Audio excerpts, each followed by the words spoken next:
Hi, good morning. The toys of yesteryear.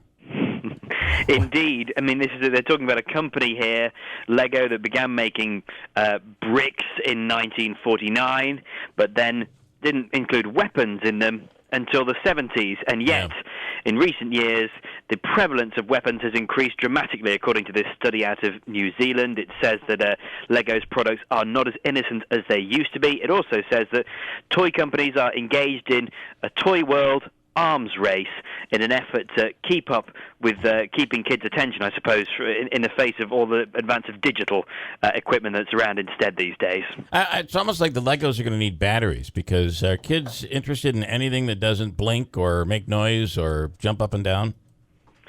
Well, maybe. I mean, this is a company that is enjoying a huge success at the moment. Lego has had, it's a real kind of riches to rags to riches story. It nearly went bust about 10 years ago, but then came back, got rid of the Legoland theme park and other aspects of its company, and then started selling kits that are linked to movie franchises. So now it's Star Wars Lego, Batman Lego, Harry Potter Lego. That perhaps comes with more weapons itself.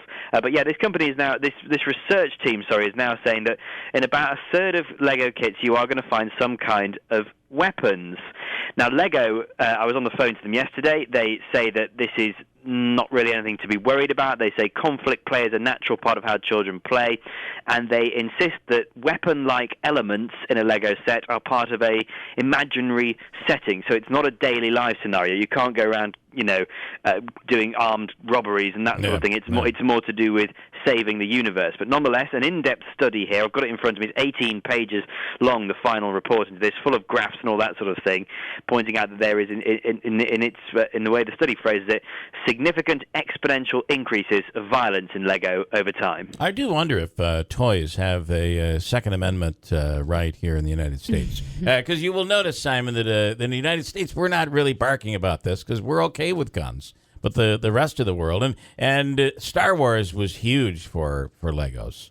I mean, people were collecting the Star Wars. They had different variations, and you could build a whole Star Wars city, I guess. And I think as a parent, I was hyper vigilant about some of the video games, but the Legos, I always felt good when my children were playing with Legos, especially because it's, they may have a lightsaber or they may have a sword, but there are no Legos with blood marks on them. Yeah. Andrew? I was going to ask Christine, I'm glad you brought up the lightsaber. Now, in this study, a lot, because I know Lego's big hat, what they hang their hat on is the Star Wars franchise. Do they consider a lightsaber in the kit one of those weapons?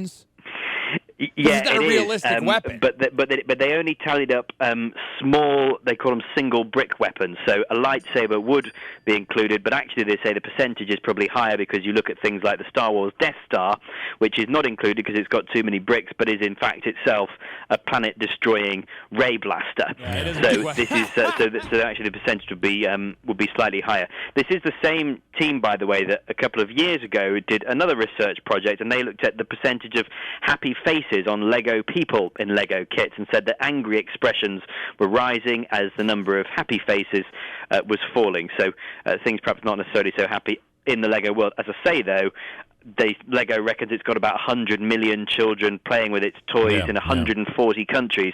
This company, having come close to the brink a decade or so ago, however, whatever you think of of the mood of its kits at the moment, it is doing very, very well indeed. Yeah. All right, Simon Owen, Fox News. Thanks so much. Very stupid as far as I'm concerned. This is the dumbest study I've ever seen in my life. Really? I think I'm with you. We played cowboys and Indians as kids. I know that's not politically correct today, I guess, but I didn't go out and try to shoot up people. That's not what.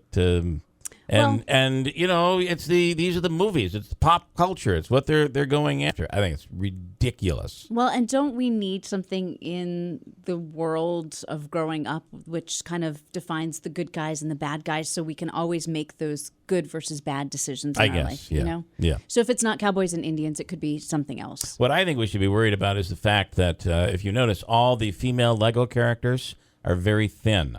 Doesn't allow you to make chunky ones. And to me, that's just not realistic. And all the characters I think they are very ought to, thin. They ought to go down the road with Barbie and really start having plus-size Lego figures. I mean, that is really the issue. What's the next issue? I don't know. I mean, don't these people have enough things to do in the world? As long as their hands don't start bending, because you need the. I don't know. This past Christmas, we got our kids the ISIS Lego kit, and it was they had a lot of fun putting it together.